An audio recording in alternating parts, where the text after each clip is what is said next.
नमस्कार दोस्तों, जय हिंद। आप सभी लोगों का हमारे YouTube चैनल पर स्वागत है। अगर आप हमारे चैनल पर नए हैं तो प्लीज़ हमारे चैनल को सब्सक्राइब कर दीजिए और बेल आइकन बटन भी प्रेस कर दीजिए। आज के इस वीडियो में हम लोग रेलवे सर्विस में जो लीव रूल है 1949 उसके बारे में बात करेंगे।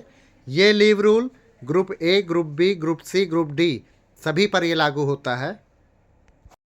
ये लीव रूल 1 फरवरी 1949 को या उसके बाद नियुक्त रेल सेवकों पर लागू होंगे और 1 फरवरी 1949 से पहले नियुक्त रेल कर्मचारी जो इन नियमों द्वारा शासित होने के लिए चुने गए हैं या बाकी वे सभी रेलवे कर्मचारी जिन्हें विशेष आदेश द्वारा इन नियमों के तहत लाया गया है।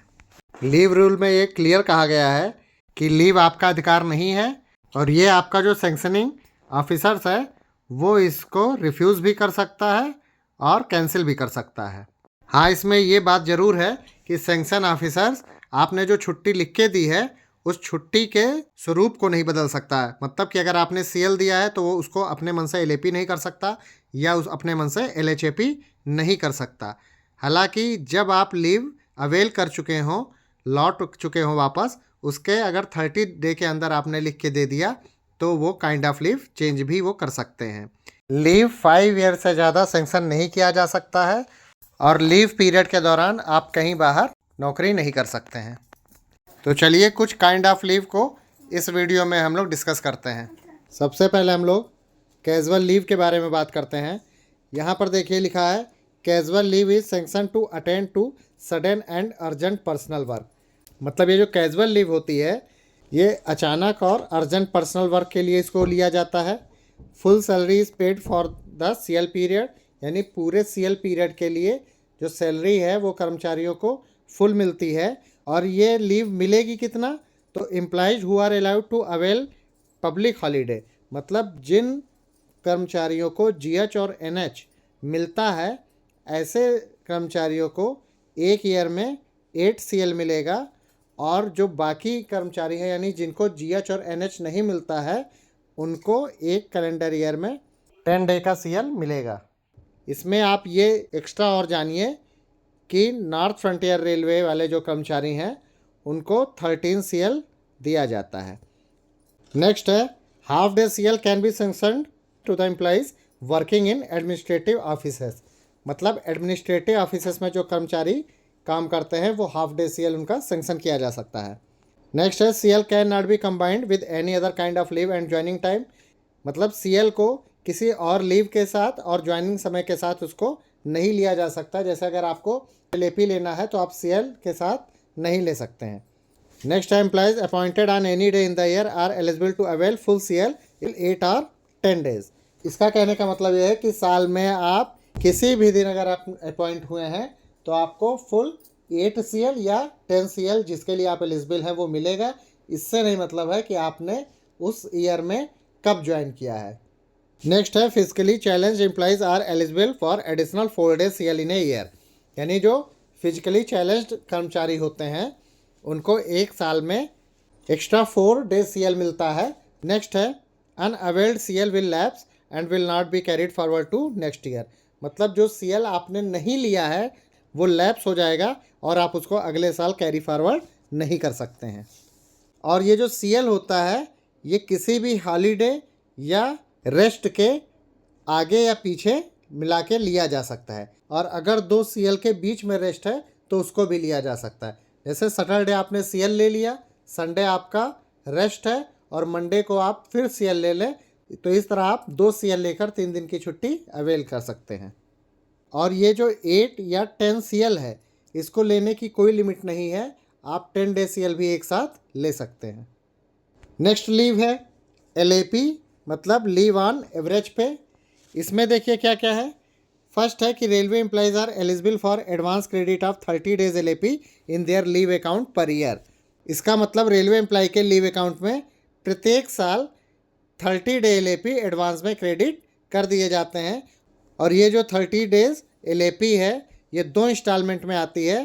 प्रत्येक साल के 1 जनवरी को 15 डेज और 1 जुलाई को 15 डेज कर्मचारी के लीव अकाउंट में ये एलएपी एडवांस में क्रेडिट कर दी जाती हैं। नेक्स्ट देखिए, इन केस ऑफ अपॉइंटमेंट और retirement in any part of half year, credit shall be given at the rate of 2.5 days per month up to the end of that half year.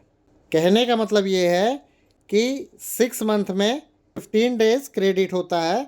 अगर इसको हम 6 से divide करें 15 को तो 2.5 days ही आएगा। मतलब प्रत्येक मंथ के लिए 2.5 day LAP लीव अकाउंट में कर्मचारी के क्रेडिट होगी। जैसे मान लिया उन्होंने मार्च में ज्वाइन किया है तो 2 मंथ की LAP हटा दी जाएगी, 2.5 day के हिसाब से 5 day और 10 day की LAP कर्मचारी के लीव अकाउंट में क्रेडिट कर दी जाएगी। ऐसे ही अगर कर्मचारी अक्टूबर में मान लिया रिटायर हो जा रहा है तो 2 महीने उस तरफ बच जा रहे हैं, तो जो 1 जुलाई को LAP क्रेडिट होगी तो वो 10 day ही होगी बजाय 15 day के।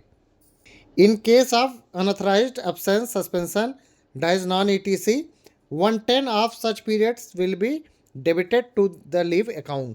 मतलब जब कर्मचारी अनऑथराइज्ड अब्सेंट हो जाए, सस्पेंड हो जाए या LWP में चला जाए या EOL में चला जाए, तो ऐसे में जितने दिन वो अब्सेंट रहेगा या LWP रहेगा उसका 1/10 जो है वो उसके लीव अकाउंट से उतनी LAP उसकी माइनस कर दी जाएगी।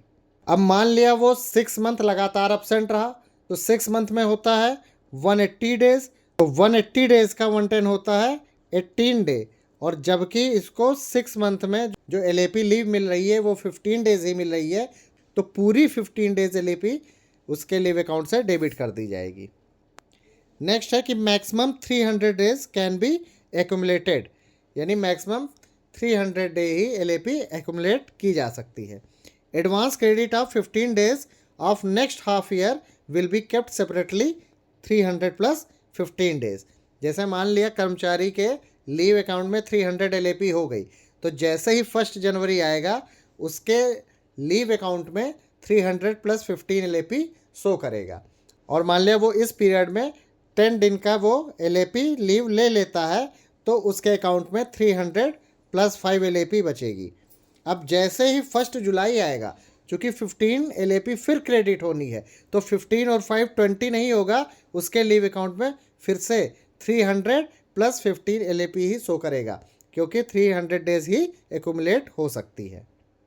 नेक्स्ट है कि maximum 180 days LAP can be sanctioned at a time, मतलब एक समय में 180 डेज के LAP ही सेंक्शन की जा सकती है।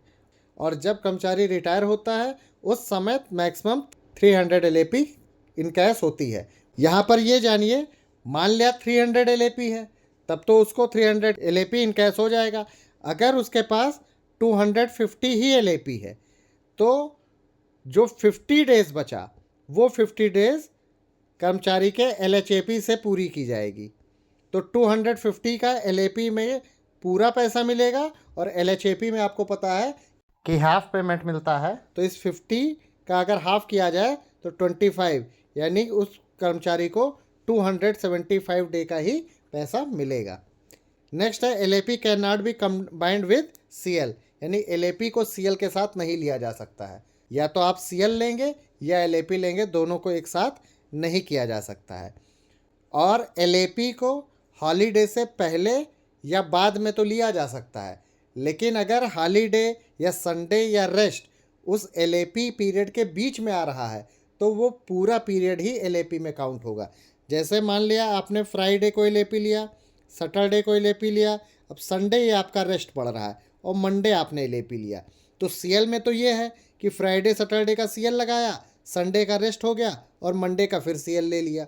लेकिन अगर आपको LAP लेना है तो आपको इस संडे का भी LAP देना पड़ेगा, मतलब आपको फ्राइडे टू मंडे का 4 डे का LAP आपको सेंक्शन कराना पड़ेगा। नेक्स्ट है LHAP, मतलब लीव ऑन हाफ एवरेज पे।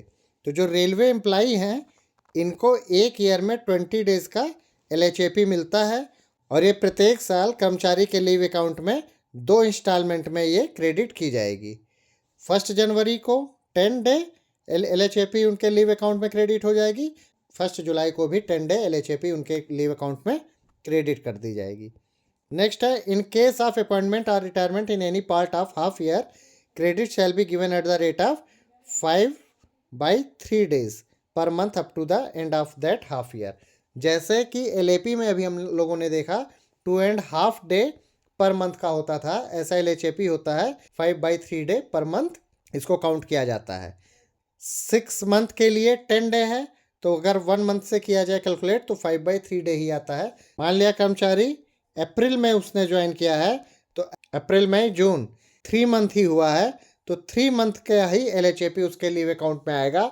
तो 1 मंथ का 5/3 है, तो 3 मंथ का 5 डे हो जाएगा, तो 5 डे LHAP ही उसके के लीव अकाउंट में क्रेडिट किया जाएगा। यही सेम चीज़ रिटायरमेंट के लिए भी लागू होगा। नेक्स्ट है, in case of unauthorised absence suspension dies non ETC 1/18 of such period to the LHAP account. मतलब कि अगर कर्मचारी अनऑथराइज सस्पेंड रहता है या एब्सेंट रहता है या EOL में जाता है या LWP में जाता है, तो कर्मचारी जितने दिन एब्सेंट रहता है LAP में उसका 1/10 डे डेबिट होता है उसके लीव अकाउंट से, और LHAP उसके लीव अकाउंट से 1/18 डेबिट किया जाएगा। LHAP को एक्यूमुलेट करने का कोई लिमिट नहीं है। During LHAP employees are paid half pay salary, मतलब LHAP के दौरान हाफ पे मिलता है। On retirement LHAP can not be cashed, यानी रिटायरमेंट के समय LHAP कैश नहीं किया जा सकता है। However if 300 days of LAP is not available in encashment, LHAP to the extent of the difference can be encashed। जैसा कि अभी हमने बताया LAP में जब हम लोग बात कर रहे थे कि 300 LAP को ही इनकैश कराया जा सकता है, लेकिन अगर 300 में से कम है तो वो जो डे बच रहे हैं वो LHAP से उसको ऐड किया जाएगा। लेकिन जितना दिन LHAP ऐड हो रहा है, चूँकि LHAP में हाफ पे सैलरी मिलती है, इसलिए उसका हाफ पे ही इनकैश हो पाएगा कर्मचारी के खाते में। LHAP एक बार में मैक्सिमम 2 ईयर ही सैंक्शन किया जा सकता है। ये जो LHAP है, ये कर्मचारी अगर रिटर्न में दे रहा है कि उसको LHAP ही चाहिए तो भी उसको दिया जा सकता है, और मेडिकल सर्टिफिकेट के ग्राउंड पे भी LHAP दिया जाता है। नेक्स्ट है, employees can option for conversion of sick period into LHAP, it can be accepted and double the amount of sick period will be debited to LHAP account. मतलब जो सिक period है उसको कर्मचारी LHAP में कन्वर्ट करा सकता है, लेकिन जो सिक पीरियड होता है उसका डबल LHAP उसके LHAP अकाउंट से डेबिट किया जाएगा। नेक्स्ट है maternity leave. Maternity leave is sanction to female employees, यानी ये फीमेल एम्प्लॉय को मिलता है। वो फीमेल एम्प्लॉय चाहे मैरिड हो या अनमैरिड हो, अप्रेंटिस में भी जो फीमेल एम्प्लॉय हैं उनको भी ये मैटरनिटी लीव दिया जाता है। Maternity leave is sanctioned for pregnancy, miscarriage and abortion. For pregnancy 180 days maternity leave is sanctioned. जब प्रेगनेंसी कंफर्म हो जाएगी तो 180 डेज का मैटरनिटी लीव सैंक्शन किया जाएगा। For miss carriage and abortion 45 days ML is sanction in entire service. पूरे service period में अगर फीमेल एम्प्लॉय के साथ मिस कैरेज हो जाता है या वो एबॉर्शन कराती हैं तो 45 डे का मैटरनिटी लीव उसको दिया जाएगा, लेकिन ये पूरे इंटायर सर्विस के लिए है। फिर ये जो मैटरनिटी लीव है ये प्रेगनेंसी के केस में तभी मिलेगा जब 2 बच्चों से कम है, लेकिन मिसकैरेज और एबॉर्शन के समय में बच्चों की संख्या पे कोई रिस्ट्रिक्शन नहीं है, केवल उनको एक मेडिकल सर्टिफिकेट देना पड़ेगा, और मिसकैरेज और एबॉर्शन के लिए 45 डे पूरे इंटायर सर्विस में फीमेल एम्प्लॉय को मिलेगा। Maternity leave can be combined with any other kind of leave. Maternity leave को किसी भी और लीव के साथ कंबाइंड किया जा सकता है। If combined with any other kind of leave including LND up to 60 days, total leave is restricted to 2 year. जब इस मैटरनिटी लीव को किसी और लीव के साथ कंबाइंड करके लिया जाएगा तो मैक्सिमम 2 ईयर की ही छुट्टी सैंक्शन की जाएगी। Maternity leave is not debited to any other leave account, यानी मैटरनिटी लीव किसी और लीव अकाउंट से डेबिट नहीं किया जाता है। एंड मैटरनिटी लीव में फुल सैलरी पेड किया जाएगा। और ये जो मैटरनिटी लीव है ये नॉर्मली रिफ्यूज़ आपका सैंक्शनिंग अथॉरिटी नहीं करता है, और जो फीमेल कैजुअल वर्कर हैं उनको भी ये लीव 4 वीक की दी जा सकती है। फिर बात करते हैं पैटर्निटी लीव की। Paternity leave is sanction to male employees, ये पुरुष कर्मचारियों को ये छुट्टी मिलती है। Employees should have less than 2 surviving children, यानी 2 सर्वाइविंग चिल्ड्रन से जब कम होंगे तभी ये पैटर्निटी लीव दिया जाएगा, और ये पैटर्निटी लीव का पीरियड 15 डेज का होता है। And paternity leave is sanctioned during confinement of the wife 15 days before or within 6 month from delivery date. मतलब ये जो पैटर्निटी लीव है ये डिलीवरी डेट के 15 डेज पहले और 6 मंथ बाद तक लिया जा सकता है, और अगर इस पीरियड में पैटर्निटी लीव नहीं लिया गया तो ये लैप्स हो जाएगा। Paternity leave is sanctioned even for adoption of a child less than 1 year age. अगर 1 साल से कम बच्चे को अगर एडॉप्ट किया जाता है तो भी paternity leave male railway employee को मिलेगा। Paternity leave is not debited to any leave account. मतलब पैटर्निटी लीव किसी भी लीव अकाउंट से डेबिट नहीं किया जा सकता है, और पैटर्निटी लीव के समय भी फुल सैलरी पेड होती है। और paternity leave can be combined with any other kind of leave. मतलब पैटर्निटी लीव भी किसी भी दूसरे लीव के साथ कंबाइंड किया जा सकता है। आज के इस वीडियो में हम लोगों ने CL, LAP, LHAP, maternity leave और पैटर्निटी लीव के बारे में देखा। बाकी जो भी लीव बचे हुए हैं उनके बारे में नेक्स्ट वीडियो में हम लोग बात करते हैं। मिलते हैं नेक्स्ट वीडियो में। Thank you.